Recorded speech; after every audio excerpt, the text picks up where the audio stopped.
দেশের বাইরে আমার কোনো ঠিকানা নেই, এটাই হলো আমার ঠিকানা। এই দেশ, এই দেশের মাটি, মানুষই আমার সব কিছু। প্রতিশোধ প্রতিহিংসা দিয়ে কোনোদিন কোনো কিছু হতে পারে না। প্রতিশোধ প্রতিহিংসা রাজনীতি বাদিয়ে জাতীয় ঐক্য করলেই সম্ভব।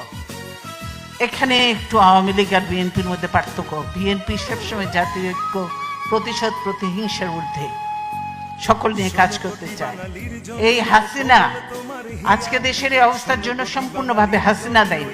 কারণ হাসিনা, এই যে আমি শ্রদ্ধার সঙ্গে স্মরণ করব, বিশিষ্ট সাংবাদিক ছিলেন, বিবিসি সংবাদদাতা ছিলেন সিরাজুর রহমান সাহেব, তাকে আমি শ্রদ্ধার সঙ্গে স্মরণ করছি।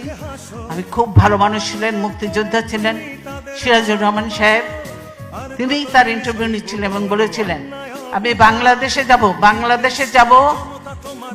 যাব রাজনীতি করার জন্য নয়, প্রতিশোধ নেওয়ার জন্য। হাসিনা এই কথাটা বলেছে, উনি বলে এটা ঠিক হচ্ছে না, কিন্তু হাসিনা বলেছে আমি প্রতিশোধ নেওয়ার জন্য।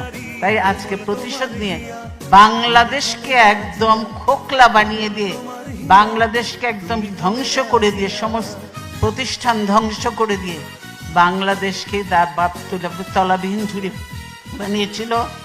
এবারে তার থেকেও নিচে কোথায় কোন কি বানাবে আল্লাহর নামে, বাংলাদেশকে ধ্বংস করে দিয়ে তিনি হয়তো দেশের থেকে চলে যাবে।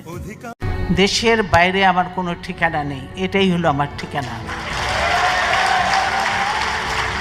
এই দেশ, এই দেশের মাটি, মানুষই আমার সব কিছু।